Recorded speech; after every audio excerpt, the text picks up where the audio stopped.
Assalamualaikum warahmatullahi wabarakatuh. Bismillahirrahmanirrahim. Alhamdulillahi rabbil alamin. Wa bihi nasta'inu ala umurid dunya waddin. Wassalatu wassalamu ala asyrafil anbiya'i wal mursalin, Sayyidina wa habibina wa syafi'ina wa qurrati a'yunina wa maulana Muhammadin wa ala alihi wa ashabihi wa dzurriyyatihi ajma'in, amma ba'd. Asyhadu an la ilaha illallah wa asyhadu anna Muhammadar Rasulullah wa ufawwidu amri ilallahi innallaha basirun bil ibad. Hasbiyallahu la ilaha illa huwa alaihi tawakkaltu wa huwa rabbul arsyil azim. Qala Allah ta'ala fi kitabihil karim hikayatan an nabiyillahi Musa alaihi salam. Rabbi shrah li sadri wa yassir li amri wahlul 'uqdatam min lisani yafqahu qawli. Para asatidzah, para ibu-ibu sekalian, hafizani wa hafizakunallah, bil khusus segenap pengurus Majelis Ta'lim Sabila yang semoga pengurusnya dan jamaahnya Ibu Nani Winata beserta keluarga besarnya dan kita semua semoga selalu dalam naungan rahmat barokah, perlindungan serta bimbingan Allah Subhanahu wa taala. Amin Allahumma amin insyaallah. Dan tentu saya doakan semoga kemuliaan ibu-ibu sekalian selalu dijaga dan ditingkatkan terus oleh Allah Subhanahu wa taala sebagai seorang muslimah, sebagai seorang istri, sebagai seorang ibu, dunia hingga syurga. Amin Allahumma amin insyaallah. Allahumma inna nas'aluka ilman nafi'a wa rizqan thayyiba wa amalan mutaqabbala wa fatahallahu lana futuhal arifin. Allahumma inna na'udzubika min ilmin la yanfa' wa amalin la yurfa' wa qalbin la yakhsha' wa du'a la yusma'. Allahumma ati anfusana taqwaha wa zakkiha anta khairu man zakkaha anta waliyuha wa maulaha. Amin Allahumma amin insyaallah. Suaminya gimana Bu? Katanya jatuh suaminya. Iya. Sekarang gimana? Operasi. Rupanya dokter ronsen sini doang. Ini operasi. Terus tuh tangan makin lama makin bengkak. Ternyata Rupanya sini tangannya juga patah. Ini patah. Ya. Jadi akhirnya balik lagi. Ya Allah. Ya kita doakan Kemarin lagi malam tulis kan dari Pak Burita Bapak ya. Iya iya. Burita WA ada pas bulan di rumah. Oh iya deh nggak bisa di rumah sakit. Sekarang di rumah sakit masih? Oh, ibu dekat sama Burita, bertetangga ibu sama Burita. Iya sebelahan. Oh malah nggak tahu saya. Iya kan saya kalau itu nggak takwa tapi nggak maksudnya nggak sering nggak takwa saya. Iya, iya. Bapak kan ada Kamis. Iya, saya Senin. Senin. Senin. Ya, insyaallah. Oke, kita doakan semoga suami beliau lekas pulih kembali. Sehat walafiat kembali, panjang umur yang mubarakah. Amin Allahumma amin insyaallah. Baik, teguh menjalankan agama Allah, halaman 294 nggih. Teguh dalam menjalankan agama Allah itu, teguh pendirian atau teguh dalam menjalankan agama Allah itu, dalam Islam itu ada akhlak terpuji namanya tamakun. Assalamualaikum warahmatullahi wabarakatuh. Monggo silakan Bu. Dalam Islam itu ada yang namanya teguh pendirian. Teguh pendirian itu bahasa Arabnya tamakun. Tamakun. Tamakun. Ya, tamakun. Tamakunun, tamakana ya tamakun, tamakunan. Tamakun. Tamakun itu teguh pendirian. Cuman sekilas teguh pendirian dengan keras kepala itu mirip. Hanya kalau keras kepala itu akhlak yang tercela. Tapi kalau keras pendirian itu teguh pendirian itu akhlak yang terpuji. Ya mirip nanti. Ya semua akhlak yang mulia itu mirip-mirip sih. Nah, nanti yang buruk juga mirip-mirip pada. Cuman ini nanti kita lihat ya akarnya ya. Jadi yang pertama tamakun, teguh pendirian. Yang kedua keras kepala. Itu mirip-mirip itu. Tapi beda nanti. Kalau yang tamakun, teguh pendirian itu akhlak yang mulia. Kalau keras kepala itu akhlak yang buruk. Kalau tamakun, teguh pendirian itu dasarnya apa coba? Kata para ulama dasarnya, ini nanti biar kita bisa bedakan. Karena kadang susah bedakan juga antara orang keras kepala sama orang teguh pendirian. Bedanya gini, ini bedanya. Kalau teguh pendirian yang terpuji itu dasarnya adalah sabar dan yakin dan sabar. Saya ulang, kalau teguh pendirian itu dasarnya adalah yakin dan sabar. Yakin itu kalau kata Imam Bukhari al-imanu kullu, percaya 100% itu yakin namanya. Artinya dia yakin dengan yang dia tuju, dengan kadar ilmu yang dia pahami, dia yakin ini adalah sebuah kebenaran. Terus yang kedua dia sabar.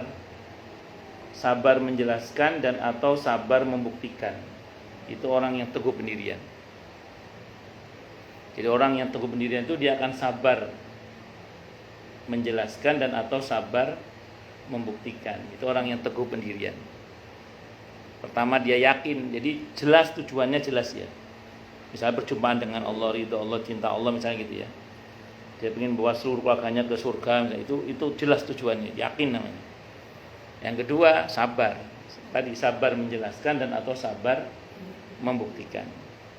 Kalau keras kepala itu dasarnya satu, jahalah, kebodohan. Gak jelas itu maksudnya. Jahalah itu gak jelas. Ya kamu gimana sih? Ya nggak tahu pokoknya nggak jelas. Ya nggak jelas. Terus yang kedua egois, anania. Jahala dan anania. Anania itu egois. Nah kalau orang yang teguh pendirian, kalau dia ditanya atau dikonfirmasi, dia mau dengan sabar menjelaskan. Atau kalau yang dijelaskan tidak mau penjelasannya, dia akan dengan sabar membuktikan. Kalau yang kedua itu kalau diingatkan biasanya, tahu apa sih lu? Udah diam.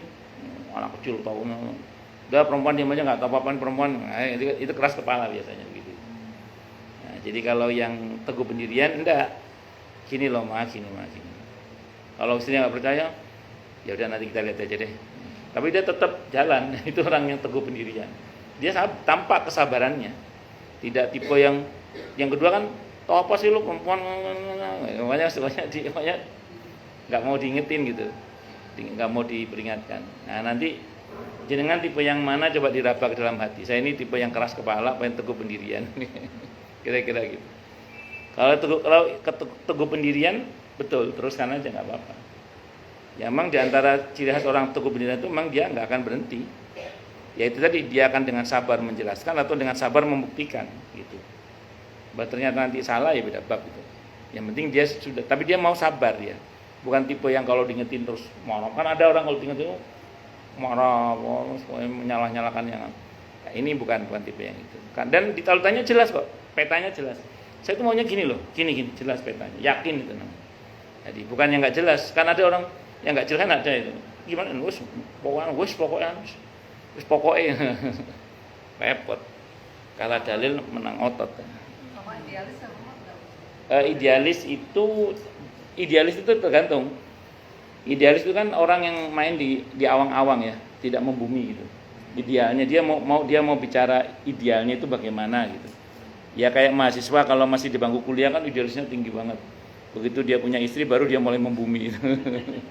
Sama dengan para santri itu kan idealnya ya idealis itu ada kalanya kalau disertai dengan tamakun, sikap teguh pendirian ya bagus juga sih. Tapi kalau idealismenya itu disertai dengan keras kepala repot juga nanti. Kan idealnya itu di mana dulu dia idealisnya. Kalau dia orang agamis disertai dengan tamakun oke lah. Tapi kalau dia orang sosialis beda lagi kan. Karena orang kiri sama kanan kan beda itu. Itu seperti itu. Nah, makanya tadi kalau orang yang teguh pendirian dia yakin. Udah yakin itu artinya al-imanu kullu, percaya 100%. Dia bisa memetakan apa yang mau dia tuju. Jadi menjelaskan itu bisa dia. Gitu. Ngomong jelas kok tujuannya. Aku itu pengen sak keluarganya masuk surga Makanya aku itu pengen kamu itu yang ngaji mah misalnya gitu. Kan jelas gitu. Terus dan dia mau dengan sabar menjelaskan. Atau kalau misalnya tidak yang kan ada orang itu dijelaskan tidak mau kan? Ya wes kalau kamu nggak mau jelaskan, ayo kita tetap jalan. Nanti kita buktikan nanti. Oh no, dia berani gitu itu. Dan dia tetap sabar, nggak terus. Kalau yang model Ananiah itu kan egois kan dia itu, nggak bisa disentil dikit aja. Kamu tahu apa sih? Udah, awalnya gitu aja. Dengan kalau kita mau kemana sih? Oh, bos pokoknya. Iya, pokoknya. Intinya gitu ya, nanti sekarang jalan dirabai kita termasuk yang mana. Allah. Orang keras kepala itu kalau orang Madura nyebut kardiman karpe tibi. Man itu laki-laki, bahasa Madura. Iya. Orang Madura, kardiman karpe tibi. Karpe tibi itu karpe dewe. Kardiman. Iya, kardiman. Man itu men maksudnya, laki-laki. Gaya dong mesin. Loh, orang Jawa Timur jangan saya bahwa Jawa Timur tuh semakin ke timur bahasanya semakin rusak pokoknya. Orang Jember itu tahu ini. The Tres Nation because Culination itu nah. Walau beragam musibah dan kesulitan besar yang beratnya. Atau jangan ketemu nggak sama orang ini? Sering beri sampean saya tunggu di sini enggak ketemu sama saya itu. Ada enggak? Iya gitu jangan gitu ya. Jadi yang beri saya malek apa gitu ya. Oh iya wis. Walau beragam musibah dan kesulitan besar yang beratnya sebesar gunung datang silih berganti menerpa. Abu Salamah radhiyallahu an dan istrinya Ummu Salamah radhiyallahu anha tak bergeser dari iman, tak berpindah dari jalan Allah Ta'ala, tak berpindah dari jalan pengorbanan membela Rasulullah Muhammad SAW dan membela agamanya. Mungkin kemarin saya pernah cerita ya, ada orang itu hanya gara-gara apa yang dia harapkan tidak kunjung dikabulkan, geleyot, gak sholat lagi, gak mau berdoa lagi, mutung, putus asa. Ada yang begitu itu. Bahkan ada yang sampai menjadi, maaf, naudzubillah murtad misalnya, jadi ateis, naudzubillah, kan macam-macam orang itu. Tapi ada juga orang justru musibah yang menimpa dia itu membuat dia semakin dekat dengan Allah, semakin membuat dia intim dengan Allah, semakin dia mengarah kepada Allah, semakin dia berpegang kepada ketentuan Allah, semakin dia mengarah kepada Allah. Macam-macam orang itu. Nah, cuman saya sering sampaikan di sini kan. Taruhlah misalnya orang, maaf ya, ada masalah, sebut saja misalnya sakit misalnya gitu. Apa terus kalau dia tidak bersabar lantas kemudian sakitnya jadi sembuh? Enggak juga kan. Apa terus kalau dia tidak terima dengan takdir Allah terus utangnya jadi lunas? Enggak juga kan. Apa terus kalau dia menjadi kafir lantas kemudian masalahnya jadi selesai? Enggak juga kan. Beda kalau dia sabar. Beda kalau dia tetap istiqomah di jalan Allah. Beda kalau dia tetap bersabar di jalan Allah. Di situ ada namanya dekat dengan pertolongan Allah. Dan kita tidak usah khawatir bahwa di balik apa yang Allah janjikan terkait dengan sabar dan lain-lain itu ada kepastian yang Allah pastikan, karena Allah itu tidak akan mengingkari janji. Dan yang pasti secara mental lebih sehat gitu aja. Secara mental lebih sehat. Jadi dihitung dari manapun tetap bersabar, bertawakal, bersandar, berserah diri hanya pada Allah, itu tetap itulah yang benar dan itulah yang lebih baik. Itu seperti itu. Lebih dari itu Abu Salamah radhiyallahu anhu lagi pula menentang takdir Allah, enggak terima sama takdir Allah, apa untungnya? Seudon sama Allah apa untungnya? Yang ruginya jelas itu. Dan apalagi saya cerita kemarin kan, wong kadang yang mengecewakan makhluk kok marahnya sama Al-Khaliq. Yang bikin kecewa suami kok marahnya kepada Allah, kan aneh. Saya pernah cerita ya, ada jamaah yang curhat ke saya, konsultasi ke saya masalah suaminya yang kelakuannya wis gak karu-karuan, bikin dia kecewa, patah hati, macam-macam. Sampai dia bertanya, Tuhan itu ada apa enggak? Allah itu ada apa enggak? Ya saya ngomong sederhana itu aja, ngomong yang bikin sampean kecewa suami kok marahnya sama Allah. Yang bikin kecewa sampean suami kok marahnya sama Allah. Lah biyen golek bojo ya apa? Allah Akbar. Lebih dari itu Abu Salamah radhiyallahu anhu memilih untuk tidak menggunakan rukhsah dengan pura-pura mengucapkan penghinaan terhadap Islam atau terhadap Rasulullah Muhammad sallallahu alaihi wasallam sehingga tampak secara lahiriah bahwa dia telah kembali ke agama kaumnya.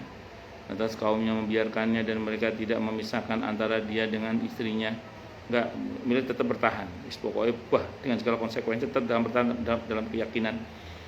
Atau menampakkan diri bahwa dia sudah tak lagi berminat dengan din ini. Enggak begitu. Din yang menjadi sebab perpisahannya dia dengan istri dan anaknya tidak, tetap istiqomah dengan resiko berpisah tadi itu. Agar mereka membiarkan dirinya bebas. Enggak begitu beliau, bukan tipe orang seperti itu. Dia dapat memperdayai mereka dalam waktu tertentu, lantas ketika ada kesempatan dia dapat segera melarikan diri dan berhijrah ke Madinah bersama istri dan anaknya. Terus terang aja, mati. Misalnya harus gara-gara mempertahankan agama harus mati. Walaupun dalam keadaan seperti itu mungkin bisa saja beliau mengambil rukhsah, tapi beliau tidak mengambil rukhsah. Dulu itu banyak para sahabat Nabi itu yang tidak mengambil rukhsah ya, tidak gampang mengambil rukhsah keringanan. Walaupun resikonya nyawa, walaupun ada juga yang mengambil keringanan itu. Seperti saya contohkan misalnya. Pernah dengar nggak ada riwayat yang menyebutkan 2 orang yang dipaksa untuk sujud kepada patung itu. Yang satu tidak mau, dipenggal kepalanya, mati. Yang satu sujud, terus dia selamat kan, menghadap ke Rasulullah Muhammad SAW. Cerita keadaan itu. Nabi memuji yang pertama dengan syahid lah, karena kan dia mempertahankan tauhidnya. Iya, dipuji. Yang kedua ngomong gitu kan, kata Nabi gini, saat itu keadaanmu bagaimana, hatimu bagaimana saat itu? Oh enggak, saya tetap ke Allah ya, itu saya pura-pura, karena kalau enggak saya mau dibunuh. Kata Nabi, tidak apa-apa, lain kali kalau gitu lagi enggak apa-apa, yang penting hatinya tetap kepada Allah. Nah itu kan begini, itulah Nabi ya, semua dipuji. Yang bersedia mati karena Allah dipuji, kemudian yang memilih selamat karena pertaruhannya nyawa, itu juga dipuji, yang penting hatinya tetap kepada Allah. Nah itu kan mirip dengan ketika kejadian ada gempa di Lombok itu saat orang sedang sholat. Ada sebagian yang tetap bertahan sampai selesai, ada yang lari. Itu netizen ngomentarin jelek semua itu. Saya perhatikan di netizen itu semuanya yang tetap bertahan katanya, goblok itu, bunuh diri itu, ya dia dikatain bodoh. Nah sementara yang lari, wah imannya lemah itu, coba netizen Indonesia itu. Iya, netizen Indonesia. Kenapa? Enggak, banyak yang selamat. Ada yang meninggal, banyak yang selamat juga. Nah, singkat kata singkat cerita, saya pernah ngobrol dengan seseorang yang modelnya seperti itu. Dia bilang, ya ternyata yang bertahan itu pikirannya gini, kurang lebih. Kapan lagi saya mati sedang sholat? Gitu pikirannya itu. Saya sedang sholat, kapan lagi saya mati sedang sholat? Ini kesempatan saya mati sedang sholat, gitu pikirannya itu. Nah, kalau yang lari, pikirannya apa? Loh, ini pertaruhannya nyawa. Saya boleh meninggalkan masjid ini untuk supaya saya selamat. Jadi menyelamatkan jiwanya, boleh nggak? Boleh. Nah, itu dulu di masa Nabi model orang yang pertama, kedua itu ada semua. Dan dua-duanya Nabi tidak mempersoalkan. Karena memang ada orang-orang tertentu itu yang dua-duanya benar ya? Iya benar. Ya, karena yang satu kan, ini kesempatan saya mati husnul khotimah ini. Kata ini saya sedang sholat, kesempatan saya mati dalam badan husnul khotimah. Ya, itu dengan ijtihad pribadinya tentunya, dan kan tadi sampai dipenggal kepalanya nggak ada masalah. Nah, terus kemudian ada juga yang memilih untuk lari bukan apa-apa karena memang menyelamatkan nyawa itu bagian dari darurat dan itu boleh, tidak ada masalah. Ya, kalau saya tergantung saat saya itu iman saya di mana. Iya, tergantung iman saya itu di mana gitu aja. Kalau saya kan saya sering bilang saya ini orang fikih. Saya orang fikih itu lebih realistis. Menjaga jiwa itu nomor 1, menjaga agama itu nomor di bawahnya. Ya berarti lari dulu aja. Lari kan tidak membatalkan sholat selama kita tidak ngomong. Dalam sholat itu Bu, kalau kita dalam keadaan bahaya, kita boleh pergi, lari boleh. Asal jangan ngomong tapi. Enggak boleh kalau aduh batal udah gitu. Tapi kalau dia lari keluar masjid, ini fikih ya, munfarid dari imam. Terus lari ke masjid, luar masjid, lanjutkan di luar masjid sholatnya. Nanti kena keluar. Ya enggak, misalnya.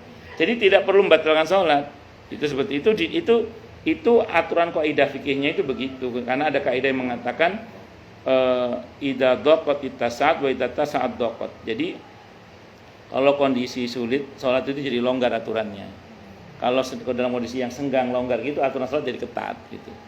Kalau misalnya itu lari terus kita Nggih. ucap ngomong tolong apa-apa itu berarti batal. Batal kan? sudah sholatnya. Oh, berarti Dari awal lagi ya, dari awal lagi. Tidak apa-apa dari awal lagi. Itu saya bilang saya ini orang fikih. Kalau orang fikih itu lebih realistis gitu. paling kan gini gempa. Ya. Nah, model orang yang pertama itu model orang-orang yang pendekatannya akidah biasanya. Salah enggak salah. Dia ijtihad dengan ijtihadnya kok tidak ada masalah. Nabi muji dua-duanya, udah ada masalah. Yang ambil resiko mati dalam ketaatan silakan. Yang menghindar demi untuk mencari keselamatan dirinya karena itu resikonya adalah nyawa itu bagian dari darurat itu juga dipersilahkan. Nggak ada yang konyol di situ. Kenapa? Karena semuanya dengan pilihan imannya dan ilmunya masing-masing. Itu seperti itu. Itulah Islam itu begitu. Gitu. Cuma netizen kita itu yang sangar-sangar. Salah netizen berarti. Allah. Netizen dan netijah. Abu Salamah radhiyallahu anha memilih untuk bersikap kesatria. Dan memang orang Arab Mekah itu dikenal kesatria, walaupun kafir. Jadi walaupun kafirnya, mereka terkenal kesatria.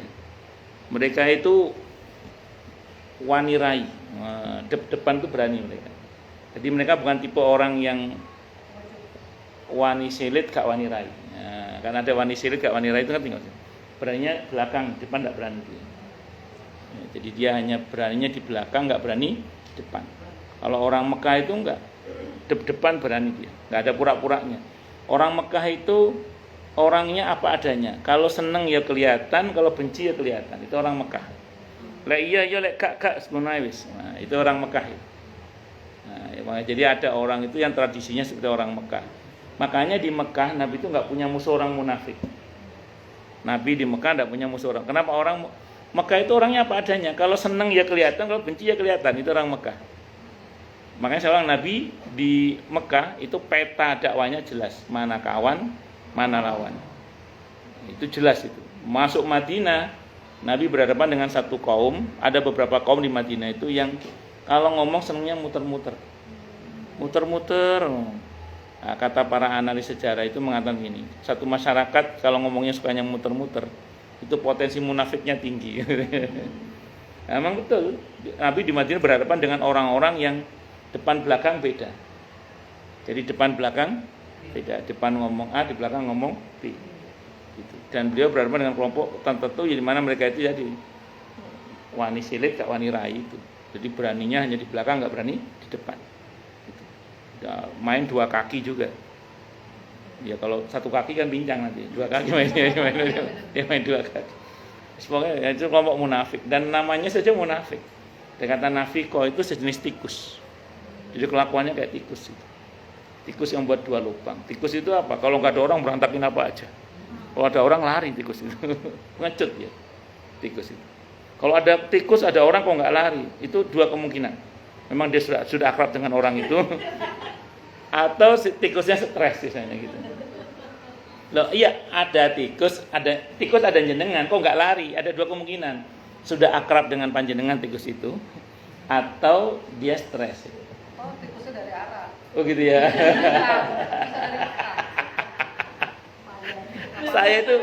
Saya itu pernah depan rumah itu ada tikus kan. Kata istri saya, "Mas, mana tikus?" Saya samperin itu. Enggak lari dia. Pasti ini tikus stres ini pasti ini. Saya pas samperin betul, mau saya pukul enggak jadi. Kata istri saya, "Kok enggak dikepuk apa?" Mau saya pukul dia batuk kata saya. Mau saya pukul tuh batuk dia itu. Gitu. Aduh. Ada tikus batuk, akhirnya nggak jadi. Nggak saya pukul besok mati juga di situ depan rumah itu. Bahkan karena saya curiga, saya datang kok nggak lari. Orang munafik itu kayak tikus itu kelakuannya. Kalau nggak, kalau ono uang berantakin apa? Lek ono uang, melayu, nggak lari dia. Itu seperti itu. Tempat yang baik pun kalau ada tikus rusak, betul ya? Itu. Dia makan apa saja, kabel dimakan, apa maneng, kain-kain dimakan, apa sembarang biji-bijian dimakan. Ya, semua. Iya. Pokoknya maksudnya dia nggak boleh halal haram. Apa yang dikeluarkan dari mulut sama maaf kemaluannya, tuburnya itu semua buruk. Kencingnya berbahaya, pupnya juga berbahaya, gigitannya juga. Artinya orang munafik itu omongan yo sengak, gak enak, pokoknya bahaya semua dia itu. Yang keluar dari tubuhnya itu. Jadi itu bedanya tikus sama lebah. Kalau lebah itu orang beriman diumpamakan seperti lebah.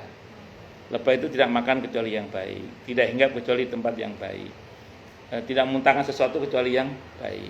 Dia pemberani tapi nggak rese. Lebah itu pemberani tapi nggak rese. Tapi jangan coba-coba diganggu, bisa sengat kita. Dan itu pun seringkali sengatnya jadi obat, kan gitu. Bagi yang beberapa orang kan ada yang pakai terapi sengat lebah misalnya. Tapi jangan lebah tawon das, tawon lebah yang ada ilmunya. Oh, lanjut. Sampai mana tadi? Oh iya. Abu Salamah radhiyallahu an memilih untuk bersikap kesatria dan mendeklarasikan akidahnya secara terang-terangan. Seterang sinar matahari pada waktu tengah hari, sikapnya seolah bertutur dengan jelas, "Wahai Rabb kami, janganlah engkau menggelincirkan hati kami sesudah engkau memberi petunjuk kepada kami. Karuniakanlah kepada kami rahmat dari sisimu. Sungguhnya engkau adalah sang pemberi karunia." Ali Imran ayat 8. Rabbana la tuzigh qulubana ba'da idh hadaitana wa hab lana min ladunka rahmah innaka antal wahhab. Malah kalau kata Imam Al-Qurtubi dalam kitab At-Tadhkirah yang Ibu masih ingat insyaallah ya. Kalau Anda lupa masih ingat insyaallah. Itu kalau kita baca doa ini insyaallah saat kematian kita akan ditemani oleh malaikat Jibril insyaallah. Jadi kalau kita baca doa ini Ali Imran ayat 8 kata Imam Al-Qurtubi dalam kitab At-Tadhkirah, kita insyaallah saat kematian kita akan ditemani oleh malaikat Jibril. Sekarang kalau dan SOP-nya malaikat Jibril wajib mengucap salam. Assalamualaikum, waalaikumsalam. Amma ta'rifuni, apakah Anda mengenal saya? Katanya Muhammad illa la adri man anta. Saya tidak tahu siapa Anda. Ana Jibril, saya Jibril, kata Jibril. Amaroni Allah, saya disuruh oleh Allah untuk menemani Anda. Nah, kalau malaikat Jibril datang, maka setan-setan dari bangsa jin yang akan menggoda dia itu dihalau oleh malaikat Jibril. Itu kata Imam Al-Qurtubi dalam kitab At-Tadhkirah pas menafsirkan ayat ini itu di dalam kata At-Tadhkirah. Masih ingat kan atau udah lupa? Ya, doanya ingat. Itu nah, kebayang enggak ketika malaikat maut datang? Ketika malaikat maut datang, ternyata di situ ada komandannya. Apa yang terjadi kira-kira? Oh, berarti orang baik ini. Yang itu ya. Malaikat maut pas datang, ternyata di situ ada komandannya. Malaikat Jibril kan komandannya. Ada komandannya, berarti ini orang baik yang akan meninggal. Karena orang baik, maka SOP-nya wajib mengucap salam juga, permisi dulu. Sebagaimana yang Allah gambarkan di surah An-Nahl, surah ke-16 ayat 32 itu. Alladzina tatawaffahumul malaikatu thayyibina yaquluna salamun alaikum. Orang yang baik adalah orang yang bertakwa adalah orang yang baik yang diwafatkan oleh para malaikat utusan Allah dengan cara yang baik, dan mereka wajib mengucap salamun alaikum, permisi terlebih dahulu. An-Nahl surah ke-16 ayat 32. Lebih tepatnya 30, 31, 32 kalau mau lebih lengkapnya. Poinnya di ayat 32 itu. Dia telah berhijrah dari fitnah karena dia mengkhawatirkan ditimpakannya fitnah terhadap keluarga dan hartanya yang Allah Ta'ala berfirman tentangnya di surah At-Taghabun surah ke-64 ayat 14. Ya ayyuhalladzina amanu inna min azwajikum wa auladikum aduwwan lakum fahdaruhum. Sungguhnya orang-orang yang beriman, sungguhnya di antara pasangan kalian dan anak-anak kalian itu ada yang berpotensi menjadi musuh bebuyutan bagi kalian.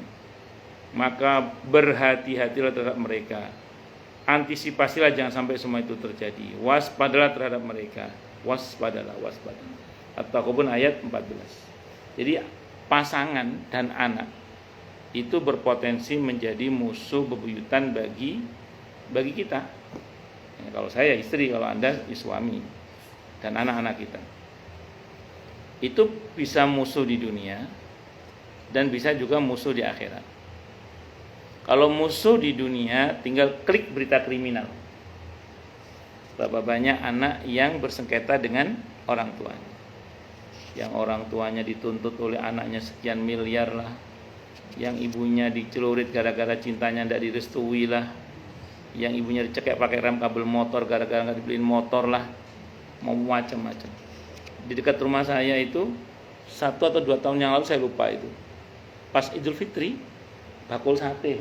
dibunuh oleh anaknya. Pas Idul Fitri, saat kan biasanya bapak itu mau sholat Id kan, itu anaknya, istrinya berangkat duluan. Itu anak yang tidak tahu berapa atau yang keberapa itu datang minta duit atau apa, nggak dikasih, dibunuh bapaknya. Nah, dekat rumah saya di Harapan Indah. Saat Idul Adha kalau nggak salah, Idul Adha, Idul Fitri lupa saya, pokoknya Lebaran lah pokoknya itu. Mau sholat Id itu dihabisi bapaknya. Naudzubillah itu musuh di dunia ini. Musuh di dunia. Naudzubillah min syarri dzalik. Nah, kalau musuh di akhirat, sering saya sampaikan ayat yang ini di surah At-Taghabun, di surah Al-Ahzab. Surah Al-Ahzab, surah ke-33 ayat 66, 67, 68. Yauma tuqallabu wujuhuhum finnar, pada hari di mana wajah-wajah mereka dibolak-balikkan di dalam api neraka. Yaquluna, mereka berkata, ya laitana, aduh, ata'nallaha wa ata'nar rasulah. Andaikan dulu aku taat kepada Allah dan Rasulnya, tentu aku tidak masuk neraka begini. Wa qalu, dan mereka berkata, Rabbana, wahai Tuhan kami, inna, sungguhnya kami masuk neraka ini gara-gara ata'na sadatana wa kubara'ana fa'adalluna sabila. Gara-gara kami mentaati pemimpin kami dan orang-orang besar di antara kami, maka mereka menyesatkan jalan kami. Pemimpin dalam arti luas siapa? Gubernur, wali kota. Pemimpin dalam arti sempit siapa? Bagi seorang istri, suaminya. Bagi seorang anak siapa? Orang tuanya. Maka mereka menyesatkan jalan kami, dalam pengertian memang orang tuanya menyesatkan, suaminya menyesatkan, atau dibiarkan tersesat. Gak pernah diingetin, gak pernah didoakan, gak pernah dinasehati. Apa tuntutan anak ini? Apa tuntutan istri kepada suaminya? Rabbana atihim dhi'fain minal adabi wal anhum la'nan kabira. Wahai Tuhan kami, berikanlah kepada pemimpin kami, kalau istri ya suaminya, kalau anak ya orang tuanya, 2 kali lipat siksa yang kami rasakan, dan laknatlah mereka dengan laknat yang besar. Ini yang tadinya harusnya istrinya masuk neraka sendiri, akhirnya malah ngajak suaminya masuk neraka. Atau orang tua diajak anaknya masuk neraka gara-gara ya tadi itu. Itu namanya anak jadi musuh bagi orang tua, istri jadi musuh bagi suami. Itu dunia akhir. Al-Ahzab surah ke-33 ayat 66 sampai 68. Itu saja. Ngerti nggih? Terus semoga kita tidak termasuk yang saling bermusuhan ya. Semoga nanti kita saling bergandengan untuk masuk surga. Amin.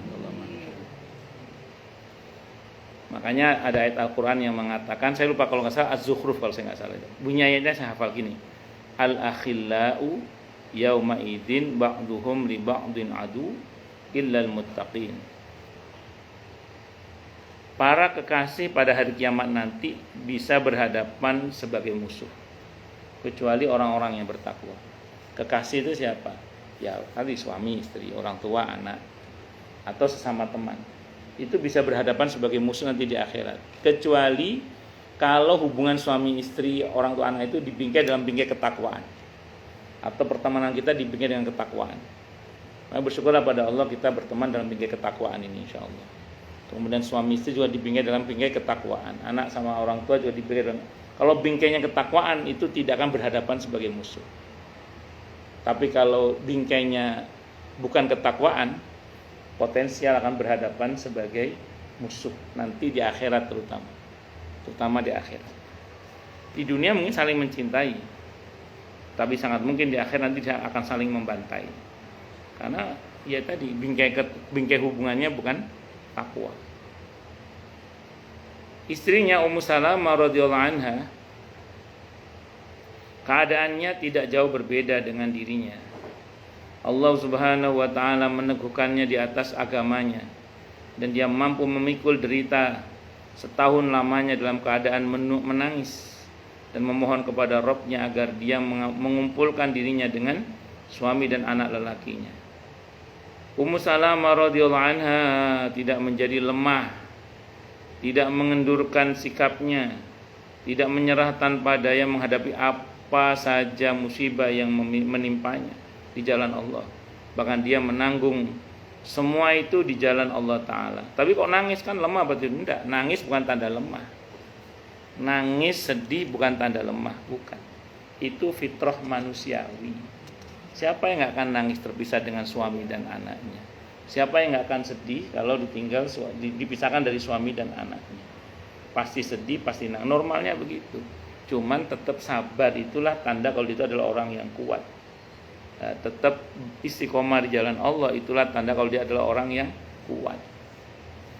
Allah. Nah, ujian itu tidak supaya Allah tahu. Ujian hidup ini supaya kita tahu kita itu pantas enggak masuk surga, kita itu pantas enggak mendapat ampunan dari Allah, pantas enggak kita dimuliakan oleh Allah. Lalu diuji dengan ujian yang enggak seberapa aja kita sudah ngelembosi istilahnya gitu ya, itu cukup sebagai bukti betapa ya berarti kita enggak pantas untuk dimuliakan. Diuji kita aja udah enggak kuat itu seperti itu. Nah, Allah, kecuali kalau kita memang kuat.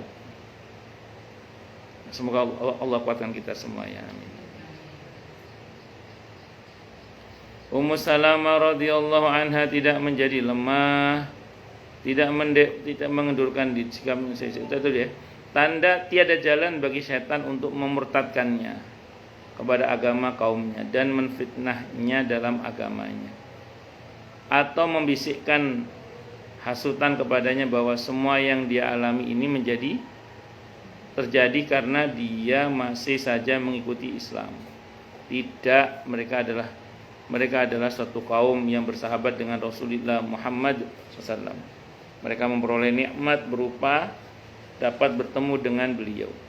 Mereka mengikhlaskan diri kepada Allah, lalu Allah meneguhkan mereka di atas dinnya dan menguji mereka sehingga mereka menjadi orang-orang yang ikhlas.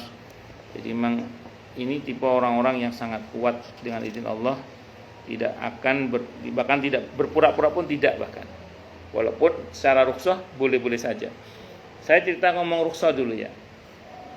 Itu di Al-Quran ketika Nabi Musa berdebat dengan Fir'aun tentang Allah itu siapa tuh? Kata Nabi Musa, Allah itu Rabbi wa Rabbukum wa Rabbu abaikumul awwalin. Allah itu Tuhanku, Tuhanmu, dan Tuhan bapak-bapakmu.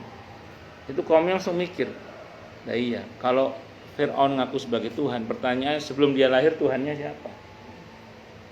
Maka dalam riwayat itu diceritakan banyak orang-orang dekatnya Fir'aun yang beriman kepada Nabi Musa. Nah, tapi sebagian mereka itu yaktumu imanahu. Sebagian mereka menutupi imannya. Jadi mereka beriman tapi tidak menampakkan keimanannya.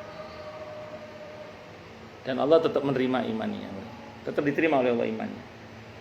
Dan Anda tahu siapa yang memberitahu Nabi Musa kalau beliau dan Bani Israel akan dihabisi oleh Fir'aun? Yaitu orang-orang beriman yang masih ngantor di kantornya Fir'aun itu. Tapi dia sudah beriman sama Nabi itu, diam-diam ngasih informasi. Kalau sekarang WA lah, Nabi Musa cepat pergi mau dibantai sama Fir'aun. Itu yang bocorkan tuh ya. Nah, jadi ada orang-orang itu yang begitu. Ada orang-orang itu yang begitu. Di satu sisi dia beriman, tapi dia tidak berani menampakkan keimanannya, sehingga dia menutup keimanan. Allah tetap terima imannya itu dengan segala konsekuensinya tentunya. Itu seperti itu. Ya, wallahu a'lam bishawab. Konon katanya Lady Diana itu dulu sudah beriman katanya. Cuman dia tidak boleh menampakkan keislamannya karena dia kan masih iya betul. Katanya gitu. Katanya. Kalau betul ya imannya diterima oleh Allah itu. Kalau betul. Karena memang ada orang-orang tertentu yang keadaannya seperti itu. Kayak saya nggak tahu betul apa nggak, saya dapat cerita sih. Itu mantunya Allahyarham Nurcholish Madjid itu kan masih menggunakan label Yahudi. Nikah sama putrinya Cak Nurcholish Madjid itu kalau menurut informasi yang saya dapat dari orang dekat beliau lah, itu cerita enggak, sebenarnya itu sudah masuk Islam. Cuman kalau dia menyatakan Muslim, dia semua fasilitas dia dihabisi dan dia akan dipersulit gitu. Maka demi supaya dia tetap bisa lancar di sana, dia tetap membawa label Yahudinya itu walaupun dia sudah menjadi Muslim sebenarnya. Itu kalau menurut cerita orang dekatnya. Ya wallahu a'lam bishawab, enggak tahu juga. Bahkan konon ini wallahu a'lam betul apa tidak, Stockholm-nya itu ada yang mengatakan dia sebenarnya Muslim.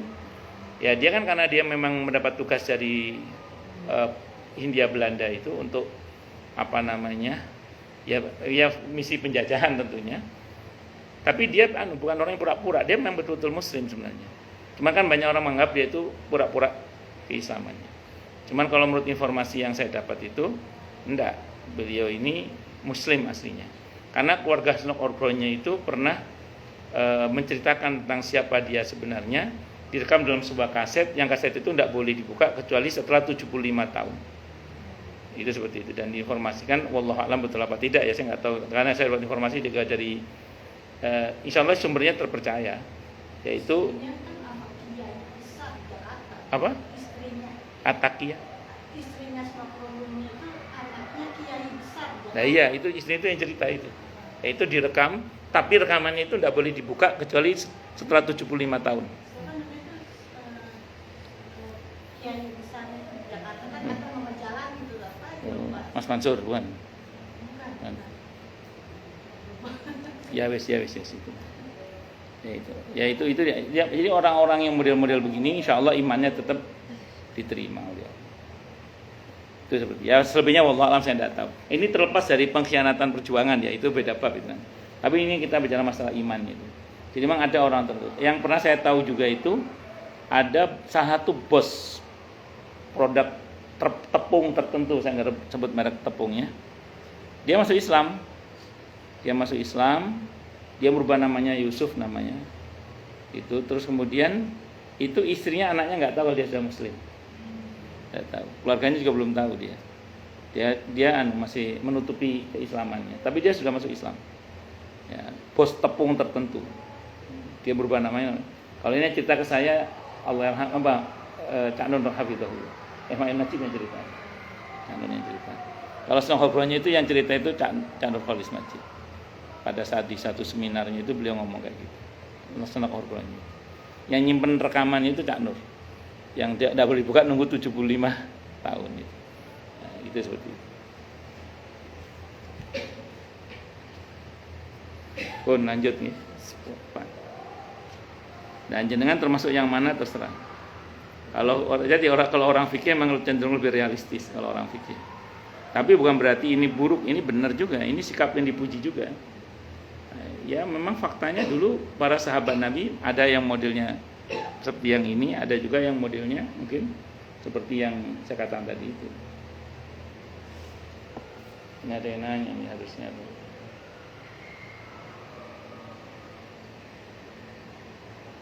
Assalamualaikum Ustaz, kapan seharusnya mendoakan agar malaikat ketika mau wafat, ketika sakit atau mentalkinkan saja? Oh dari sekarang berdoanya. Jangan nanti mau mati baru berdoa, jangan. Dari sekarang. Jadi doa Rabbana la tuzigh qulubana ba'da idh hadaitana wa hab lana min ladunka rahmah innaka antal wahhab, itu dari sekarang. Jangan iya. Enggak, bebas kapan aja. Ya, sesering mungkin kalau bisa, jangan sampai tidak berdoa dengan doa itu. Istrinya Ummu Salamah radhiyallahu anha keadaannya tidak jauh berbeda dengan dirinya. Tadi sudah ya. Oh, balasan untuk kesabaran dan kejujuran wallahu a'lam bishawab. Silakan yang mau tanya dulu. Tanya, protes, marah boleh silakan. Silakan Bu Des. Kepada ayat 14 yang di antara istri dan anakmu akan menjadi musuh. Iya. Baiknya apa yang harus dilakukan? Pastinya kan menjaga ketakwaan. Oke, terus Tapi buat versi Ustaz, jangan versi saya, versi Quran aja. Coba Ibu buka ayatnya deh. Nanti di situ ada jawabannya. Kita disuruh apa oleh Allah? At-Taghabun surah ke-64. Ayatnya ayat 14. Itu ada arahan dari Allah situ. Kita disuruh apa itu? Supaya jangan sampai anak kita, pasangan kita menjadi musuh bebuyutan bagi kita. Ada arahan dari Allah. sesungguhnya hartamu dan anakmu yang ayat 15 ya Ustaz ya. 14 aja langsung. Wahai orang-orang yang beriman, sesungguhnya di antara istri-istrimu dan anak-anakmu ada yang menjadi musuh bagimu. Maka berhati-hatilah kamu terhadap mereka. Dan jika kamu maafkan, Jadilah orang tua yang pemaaf. serta ampun. Saya apa? Pelan-pelan. Apa? Dan jika kamu maafkan. Oke, jadilah orang tua yang pemaaf. Ya. Jangan jadi orang tua yang pendendam. Sebesar apapun kesalahan anak kita, maafkan. Terus Dan kamu santuni serta kata ampuni. Itu wa in ta'fu apa bahasa Arabnya? Bu, kok kata terjemah kok santuni itu apa itu? Wa in ta'fu Kata ampuni maka bahasa Arabnya? Iya. Wa tasfahu itu berlapang dada. Iya, berlapang dada artinya. Terus maka jadi jadilah pemaaf, jadi orang tua yang dadanya lapang ya dan memaafkan atau gini lebih tepatnya menutupi aib kalau takfiru itu. Ya, kalau ta'fu memaafkan, kalau tasfa itu berlapang dada orang tua itu. Terus apa lagi tadi? Takfiru itu menutupi aib anak-anak, menutupi kekurangan anak-anak. Terus semuanya yes. Jadi kalau ingin anak-anak kita tidak menjadi musuh bebuyutan bagi kita, pertama jadilah orang tua yang pemaaf. Kalau suami yang pemaaf. Yang kedua, jadilah orang tua yang lapang dada. Jangan sempit dada menghadapi anak, itu harus lapang dadanya. Sini nak, ada apa, sini nak. Sehingga anak itu merasa nyaman dekat sama orang tuanya. Kalau ada masalah itu pengennya pulang ke rumah. Kalau ada masalah pengennya kenapa? Ada chargernya di rumah itu. Ketika dia melemah itu jadi orang tua yang seperti itu. Dada orang tua itu lapang. Ya, jadi orang tua yang lapang dadanya. Wataghfiru. Dan kalau anak punya salah, itu tutupi kesalahannya. Maksudnya itu perbaiki gitu. Terus aibnya jangan diumbar-umbar. Kadang ada orang tua itu aib anaknya ceritakan, anak saya yang ya, ada orang tua gitu ada. Jangan, nanti itu buat anak dendam sama orang tua. Mama aku diceritakan sana jangan. Lah kalau konteksnya konsultasi bagaimana? Itu beda bab nanti. Konsultasi kepada ahlinya itu beda bab. Maksudnya jangan ember ke tetangga-tetangga. Kadang ada orang tua itu anaknya yang sehari-hari kumpul sama dia yang ngasih makan macam-macam, itu ngomongnya apa? Apa anakku yang ini makannya, kemana aku dikasih makan nasi jagung apa? Terus sementara anaknya jarang datang, sekali datang cuma ngasih 100.000, diceritakan kemana? Anakku yang sana tuh baik loh, kemarin datang ngasih aku 100.000, yang satu itu tiap hari ngasih makan nggak di. Nah, itu kan ada orang tua yang begitu itu, di sini nggak ada tempat lain begitu. Ya 3 itu. Betul. Jangan mengumbar aib anak itu, tutup aib anak itu. Kecuali dalam konteks untuk konsultasi ya, kita tanya untuk mencari solusi itu beda bab nanti itu. Ya, jadilah ya tidaknya sabar sawab bawar harus sawab. Iya memang sih gitu. Memang. Kalau saya itu ngukur gini, kan saya mungkin sering cerita ya, istri saya itu kan kalau ke anaknya galak banget, kalau ke suaminya sih baik banget. Kenapa katanya harus kamu kalau suaminya nyambung? Enggak, karena ini saya dipantau oleh Mendagri. Kan medsos saya dipantau oleh Mendagri. Enggak, saya gini. Enggak. Saya tuh ngukur emosi istri saya ke anak itu masih normal itu kalau anak-anak sama istri itu masih dekat. Jadi saya melihat alhamdulillah masya Allah anak-anak saya kan kalau ke istri kan gelendot itu loh. Jadi kalau ada masalah yang ngomongnya ke istri itu, maksudnya dekat itu. Tapi kalau seandainya kemudian kok dengan istri anak-anak nggak dekat, cenderung nggak nyaman, itu baru saya lihat ini udah nggak sehat. Misalnya gitu. Tapi alhamdulillah selama ini alhamdulillah masya Allah hingga detik ini sih mereka masih sehat. Itu. Artinya kalau bahkan anak-anak kalau misalnya ingin ngecas idenya pulangnya ke orang tua, ke anak gitu. Itu seperti itu. Ya itu di antara. Wallahu a'lam bishawab. Monggo yang lain silakan. Karena saya pernah berhadapan dengan orang tua yang seperti itu gitu. Jadi dia tuh selalu melihat anaknya itu salah terus gitu. Anaknya punya kesalahan satu ya, namanya anak kan pasti punya salah gitu. Diungkit lagi gitu ya. Itu sempit dada itu. Ya, itu kalau anaknya tidak itu anaknya kalau nggak dikasih kesabaran yang ekstra oleh Allah, tidak dibimbing oleh Allah, anak itu bisa dendam loh sama orang tua itu. Saya punya kawan satu pesantren. Saya punya kawan satu pesantren dengan saya. Dia ngomong sama saya kalau nggak ngaji udah saya bunuh bapak saya itu. Dia bilang itu. Saking keselnya sama bapaknya. Kalau saya tidak ngaji, sudah saya bunuh bapak saya itu. Saking keselnya dia. Ya karena dia ngaji alhamdulillah enggak. Jadi dia sabar aja. Makanya hati-hati itu potensial membuat anak dendam, potensial membuat anak itu jadi Ya saya ketemu dengan beberapa orang yang ngomong ke saya, misalnya ngomong ke saya itu, yang ngomong ke saya itu istrinya sih, yang suaminya ngomong ke istri, ngomong ini, udah mah, mulai sekarang kamu jangan ngasih lagi uang ke mama. Mama itu orang tuanya suaminya maksudnya. Ngomong gitu ke istrinya. Kenapa? Karena si suami ini kesel banget sama ulah ibunya itu, ibunya sendiri iya. Yang kadang ya itu sudah dibaikin masih aja di mata. Kan kejadian gitu, ada model orang tua itu anak yang berbakti itu gak dianggap. Sementara yang rotok-rotok nakal malah disayang kan. Jadi dia ngambil minta uang dari anak yang ini untuk dikasih ke anak yang itu, kan ngeselin gitu maksudnya itu. Ya enggak apa-apa sih, tapi ya jangan begitu juga caranya gitu. Kan itu ngeselin itu modelnya. Nah, itu ada anak-anak itu ada nggak siap begitu itu. Makanya kita sebagai orang tua harus lapang dada lah. Semua anak kita rangkul, mau yang maaf, mau yang nakal, mau yang baik, sini mama. Ayo kamu itu begitulah memang itu. Harusnya itu. Wallahu alam bishawab. Tahu? Iya. Nggih. Monggo Bu Nani.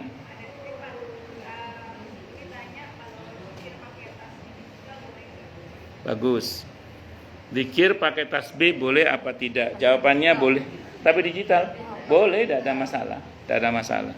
Kalau ibu nanya nggak ada, mana dalilnya? Hadisnya kalau nggak hasan sahih dari riwayat At-Tirmidzi dari Sa'ad bin Abi Waqqas radhiyallahu an.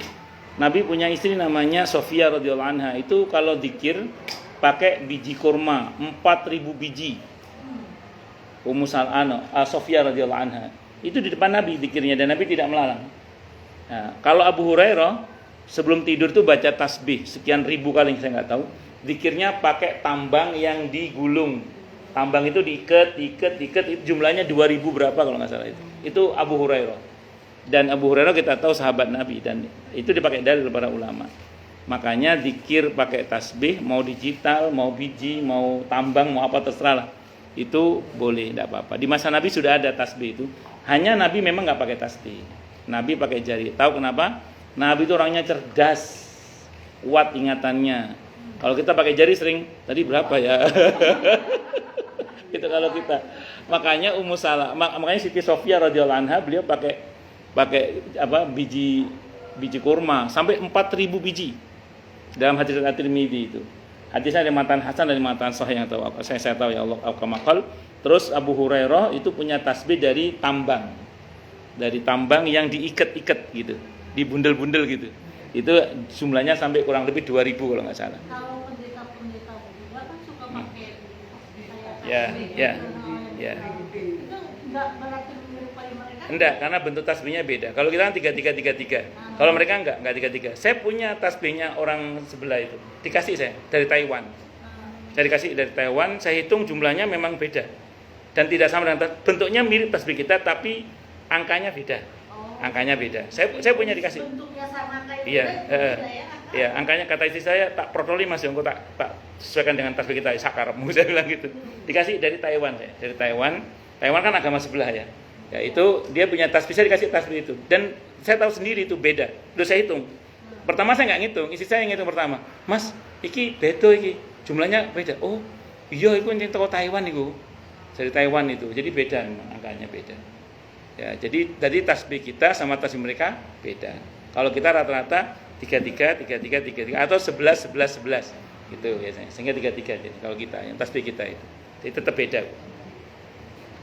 Monggo yang lain silakan kalau ada.